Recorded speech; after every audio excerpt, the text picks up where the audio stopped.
முரண்பாடுகள் இல்லாமல் கூட்டணி இருக்க வாய்ப்பே இல்லை. முரண்பாடு இருப்பதனால்தான் தனித்தனி கட்சியாக இருக்கிறோம். திமுகவுக்கும் விசிகாவுக்கும் இடையே முரண்பாடே இல்லை என்றால் திமுக வேறு விசிக வேறு என்று இரண்டு கட்சி அவசியமே இல்லை. பாஜகவுக்கும் காங்கிரசுக்கும் இடையே முரண்பாடு இல்லை என்றால் காங்கிரஸ் ஒரு கட்சி பாஜக ஒரு கட்சி என்று இரண்டு கட்சிக்கான தேவையே இல்லை.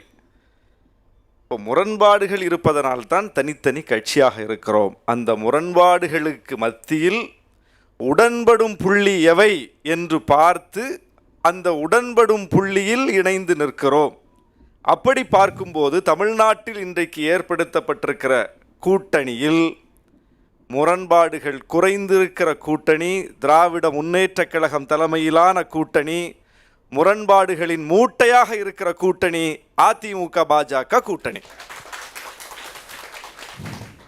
என்னுடைய அருமைக்குரிய மரியாதைக்குரிய மூத்த பத்திரிகையாளர் துக்ளக் ரமேஷ் அவர்கள் கடைசி வரைக்கும் காத்திருந்த 2017 ஏற்பட்ட திமுக கூட்டணியில் 2025 இந்த நிமிடம் வரை இன்னென்ன முரண்பாடுகள் இருக்கின்றன ஒரு பட்டியலை தருவார்னு அவர் கலைஞர் காலத்துக்கு ஜெயலலிதா அம்மா காலத்துக்கு போய் ஒரு சுற்றி உட்கார்ந்துருக்கார்.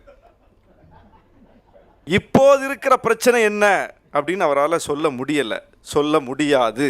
ஏனென்றால் இப்போது எங்களுக்குள் பிரச்சனைகளே இல்லை. பிரச்சனைகளே இல்லாமல் ஒரு கூட்டணியை இவ்வளவு வெற்றிகரமாக இந்தியாவிலேயே எங்களாலேயே கட்ட முடியவில்லை. அகில இந்திய அளவில் இந்தியா கூட்டணியை தமிழ்நாட்டை போல உருவாக்க வேண்டும் என்று முனைந்தார்கள், முனைகிறார்கள், முனைந்து கொண்டே இருக்கிறார்கள். கட்ட முடியலை இந்தியாவிலேயே. ஆனால் தமிழ்நாட்டில் தளபதி ஸ்டாலின் அவர்கள் கலைஞர் காலத்தில் கூட உருவாக்க முடியாத கூட்டணியை ஒரு தேர்தலில் சேர்ந்திருக்கிற கட்சிகள் மறு தேர்தலில் சேர்ந்திருந்ததா வரலாறு இல்லை. மறு தேர்தலில் சேர்ந்திருந்த கட்சிகள் அடுத்த தேர்தலில் சேர்ந்திருந்ததாக வரலாறு சுவடே இல்லை.